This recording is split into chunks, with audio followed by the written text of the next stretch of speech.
हालो प्रिय छात्र छात्री जो माने मूलरू इंग्राजी जानी नथिले जो मानकर इंग्राजी रो फाउंडेशन संपूर्ण दुर्बल से माने पार्ट 1 रो पार्ट 28 पर्यंत देखला परे से माने छोट छोट सेंटेंस बनौनुथिले आगरे वर्तमान लंबा लंबा सेंटेंस इंग्राजी रे बनै व्हाट्सएप जोगे मते पठाई देखाउचंती होमवर्क करी देखाउचंती आउ सेमानकर इंग्राजी जानिबार परिवर्तन आश्चर्यजनक।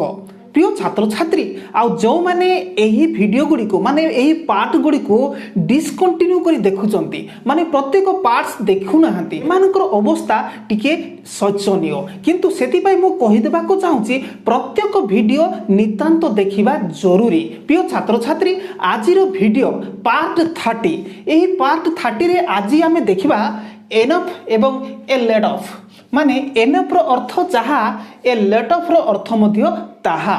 एनफ रो अर्थ हेउची यथेष्ट बेसी सेमिति ए लॉट ऑफ अर्थ मध्य सेम टू सेम।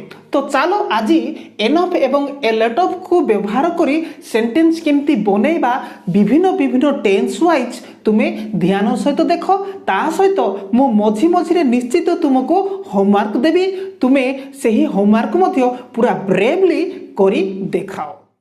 प्रिय छात्र छात्री वर्तमान देख मु केतोटी सेंटेंस लिखिछि ओडिया रे ताकू मु इंग्रजी रे अनुवाद करबी ताहा मध्य ए लेट ऑफ किंबा एनफ को व्यवहार करी। ओके तो देख सीताकांत बाबू को बहुत टंका अछि ता माने बहुतर अर्थ हेउची कोन ए लेट ऑफ किंबा एनफ। ओके सिमती मु आज बहुत गुड़िए एठी मध्य लक्ष्य कर बहुत गुड़िए ये मध्य एनफ ए लेट ऑफ। तो पानी पीली मु आज बहुत गुड़िए पानी पीली। ओके मोर सेठारे बहुत काम अछि एठी मध्य बहुत एनफ। सिमती राधानाथ बहुत गुड़िए बही लेखि छंती। तो वर्तमान देख आको मु ट्रांसलेट करूची सीताकांत बाबू को बहुत टंका अछि।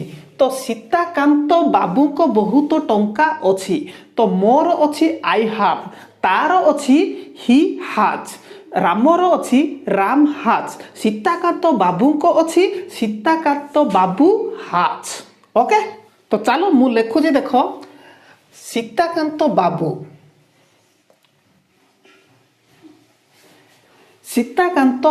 Has. Okay Sitakant Babu has enough money. तो देख वर्तमान सेंटेंस हे गला सीताकांत बाबू हैज एनफ मनी। तो एठी लक्ष्य कर सीताकांत बाबू को बहुत टंका अछि सीताकांत बाबू हैज एनफ मनी। ओके तो क्लियर बुझी पारिथिबो एठी एनफ रो अर्थ यथेष्ट किंतु एठी आमे चाहिले ए लेट ऑफ मनी कोले भी भूल हेबो नाही। तुमे चाहिले सीताकांत बाबू has a lot of money. Okay एमिति भी करि पारो। तो चलो वर्तमान सेकंड मु आज बहुत गुड़िए पानी पीली तो से आसिला ही केम मु गली आई वेंट। ओके मु पीली आई ड्रैंक से पीला ही ड्रैंक। ओके तो मु आज बहुत गुड़िए पानी पीली मु पीली आगो लिखिबा आई ड्रैंक।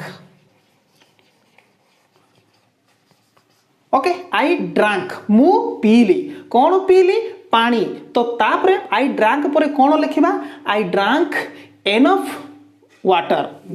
वर्तमान लक्ष्य करो आई ड्रैंक मु पीली एनफ यथेष्ट किंबा बेसी बहुत गुड़िए। ओके ए लॉट ऑफ कहले भी सेम टू सेम बुझाए। Okay enough and lot of same to same. I drank enough water today मु बहुत गुड़िए पानी आज पीली किंबा I drank a lot of water today मु बहुत गुड़िए पानी आज पीली। निश्चित बुझी पारिथिबो। तो चलो पुणी 3 नंबर मोर सेठारे बहुत काम अछि कौन अछि काम अछि कार अछि मोर अछि। ओके रामर अछि राम हैज। ओके मोर अछि आई हैव निश्चित बुझी पारिथिबो मोर सेठारे बहुत काम अछि आई हैव। ओके एनफ देख ऑक्सिलरी वर्ब पर ही आमे एनफ किंबा लॉट ऑफ व्यवहार करथाउ। I have enough okay I have enough कौन अच्छी work I have enough work coat अच्छी सेठारे देर ओके मोर सेठारे बहुत काम अच्छी I have enough work there मोर सेठारे बहुत काम अच्छी I have a lot of work there एमदी कले भी हबो तो चलो पुणी थ देखो राधानाथ बहुत गुड़िए बही लिखी छंती राधानाथ लिखिबा राधानाथ बहुत गुड़िए बही लिखी चंती मु लिखी अछि आई हैव रिटेन राम लिखी अछि राम हाज रिटेन राधानाथ बाबू लिखी अछंती राम राधानाथ बाबू हाज रिटेन ओके तो राधानाथ बहुत गुड़िए बही लिखी राधानाथ हाज बुक्स देखो राधानाथ बहुत गुड़िए बही लिखी चंती ओके मु लिखी अछि आई हैव रिटेन से लिखी अछि ही हाज रिटेन राधानाथ लिखी अछि राधानाथ हाज रिटेन ओके तो राधानाथ बहुत गुड़िए बही लिखी अछंती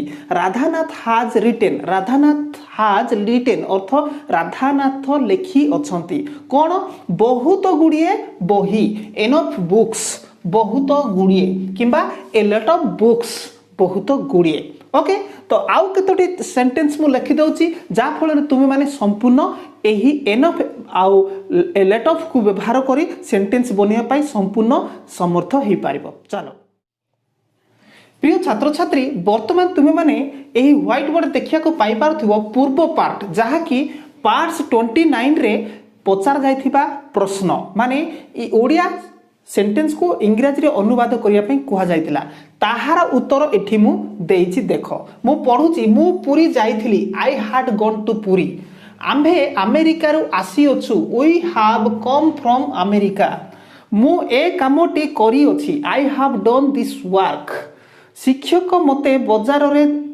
देखि छंती the teacher has seen me at the market आम्भे माने ताहा करिथिलु we had done that okay तो निश्चित तुमे आगरू करिथिबा सेही होमवर्क सहित आकु मेल खुएकी देखिबो एवं प्रैक्टिस जारी रखिबो तो चलो वर्तमान आजिर आउ जेतोटी सेंटेंस अछि एनफ एवं ए लॉट ऑफ को व्यवहार करी आगु को बढ़िबा तापरे मु पुणी होमवर्क देबी आनिले तो प्रिय छात्र छात्री पुणी थरे तुमको दुईटी सेंटेंस एनफ एवं ए लॉट ऑफ को व्यवहार करी ओके तो देखो एठी 5 नंबर से मते अनेक कष्ट देले तो से देले आर ट्रांसलेट कौन हबो वाक्य शेष रे ल ला लुले ई थिली उ थिलु एमिति नुओ एठी सीधा सड़क ल ला लुले अछि ओके तो पास्ट सिंपल बोली जानिबो तो से मते अनेक कष्ट देले ओके से देले ही गेव ओके तो लिखि देबा ही गेव GAVE ट्रबल तो देखो एठी से मते अनेक कष्ट देले से देले ही गेव ए पर्यंत से देले ही गेव मु देली आई गेव ओके रीना देला रीना गेव तो निश्चित बुझी पारथिबो तो ये सेकंड फॉर्म रे अछि V2 माने सेकंड फॉर्म ओके तो मी मते देले मी मते ए लॉट ऑफ माने कोन अनेक बहुत गुड़िए बहुत कष्ट देले ओके एठी आमी चाहिले एनफ भी यूज करि पारिबा ENOUGH ओके एनफ चाहिए आम एनफ भी यूज करि पारिबा तापर ट्रबल कष्ट okay he gave me a lot of trouble किंबा he gave me enough trouble ठीक तो नेक्स्ट देखो से माने मो पाई अनेक बही आनिबे ओके तो ये को टेंस अछि वाक्य शेष रे बो बा बुबे अछि तो बे आनिबे ओके तो फ्यूचर टेंस बोली जानिबो किंतु आनिबे आनी थिबे नुह आनी थिबे हेले सिए फ्यूचर परफेक्ट हेबो जदि आणु थिबे ताहले फ्यूचर प्रोग्रेसिव हबो ये होची फ्यूचर सिंपल रे रहिला आनिबे तो ठीक अच्छे आपको आम ट्रांसलेट करवा से माने मो पाई अनेक बही आनिबे अनेक माने बहुत गुड़िए बही आनिबे अनेक बही आनिबे ओके तो लिखिबा से माने दे आनिबे दे विल कौन आनिबा कौन कहबे bring they will bring for me. देख वर्तमान सेमाने मो पाई अनेक बही आनिबे। दे विल ब्रिंग सेमाने आनिबे एनफ बुक्स अनेक बही यथेष्ट बही का पाई फॉर मी मो पाई फॉर हिम ता पाई फॉर माई ब्रदर मो भाई पाई फॉर माई फादर मो बापांको पाई। ओके तो यही हम तो ठीक अच्छे बर्तमान एनफ को व्यवहार करी एवं ए लेट ऑफ को व्यवहार करी सेंटेंस गुड़िक बनैबा पाई तुमको होमवर्क देवी आउ तुमे ध्यान सहित से होमवर्क को करिवो आउ मते व्हाट्सएप नंबर जगे पोस्ट कर। प्रिय छात्र छात्री बर्तमान तुम लगी होमवर्क मु पढ़ी पढ़ी दउची तुमे ध्यान सहित यही होमवर्क टी को करिवो आउ नेक्स्ट वीडियो रे मु पार्ट 31 रे मु यही होमवर्क रो उत्तर बा अनुवाद करिकि मु तुमको सेठी देखाइबी किंतु जो माने यही होमवर्क सर्वप्रथमे मते पोस्ट करिवो सेमानको मु बाछिबी आउ फर्स्ट सेकंड थर्ड भाव रे नेक्स्ट वीडियो रे देखेबी। ओके तो देखो से अनेक किछि जाने। ओके से अनेक किछि जाने अनेक किछि तो सेमिति दुई रे अनेक लोके सेठारे काम करुथिबे ध्यान देखि टेंस को बाछि नियो। पिलाटी बहुत गुड़िए क्षीर पीला पिलाटी बहुत गुड़िए क्षीर पीला। ओके तो टेंस क्लियर निश्चित जो मानकर हेची आउ आज तो यही तीनोटी ओडिया सेंटेंस को इंग्राजी अनुवाद करी पठेई पारिबे। तो मु कहि देबा को चाहूँ जो माने नुआ करे जदि ए पार्ट्स को देखुछ से माने तो देखी देखी चलो आग को ठीक किंतु पार्ट 1 रो भी देखिबा केबे भी भूलिबो नाही। पार्ट 1 को जीवो एवं एई भली कंटिन्यू पार्ट 1 पार्ट 2 पार्ट 3 देखी देखी देखी देखी जदि आसीबो बहुत भलो हबो आउ इंग्राजी रे निश्चित तुमे योद्धा बनी पारिबो। तो तुमे माने प्रत्येक पार्ट्स गुडी को पाइबो किमिति जदि चाहूछ प्रत्येक पार्ट्स पाइबा पाए ताहले एही भली करो। प्रथमे यूट्यूब खोली सर्च उपरे क्लिक करो जोठी तीर लगी सर्च बॉक्स रे बंदित टीचिंग ट्रिक लेख चैनल आसीजिबा परे चैनल उपरे क्लिक करो। वर्तमान इंडिकेटिंग करुथिबा प्लेलिस्ट उपरे क्लिक करो। वर्तमान आसी जाइछि प्रत्येक प्लेलिस्ट पार्ट 1 रु आगु को जेते सब पार्ट्स मु बनै चलीछि प्रत्येक पार्ट्स एही प्लेलिस्ट रे मु ऐड करी करी चलीछि आउ एठिरु तुमे देखि पारिबो। एही भली अनेक वीडियो विभिन्न प्रकार पार्ट्स गुड़िक रही जेमिति कि टेंस उपरे पार्ट्स मैथमेटिक्स उपरे पार्ट्स प्रत्येक डिफरेंट टॉपिक अनुसार पार्ट्स गुड़िक मु एठी सेटिंग कर रखिछि। ओके तो प्लेलिस्ट को गले तुमे सेठी विभिन्न प्रकार माने पार्ट्स वाइज माने इंग्रजी जानिया पई ब्रह्म अस्त्र ट्रिक जोटे लिखा अछि ताकू तुमे प्रति पार्ट्स पाई जीवो। जदि तुमे मैथमेटिक्स ऊपर चाहूछ मैथमेटिक्स भी पाई जीवो तार भी गोटे जगह रखि देइछि। सिमती टेंस ऊपर जदि तुमे जदि वीडियो देखा टेंस पाई भी सेपरेट मु रखि देइछि। एही बडी डिफरेंट वीडियो तुमे आराम से पाई जीवो जाहु पारो ताकू भी देखि पारिबो। ओके ठीक अच्छे नेक्स्ट 31 वीडियो आसे पर्यंत प्रिय छात्र छात्री अपेक्षा थाओ आउ मु रहिली।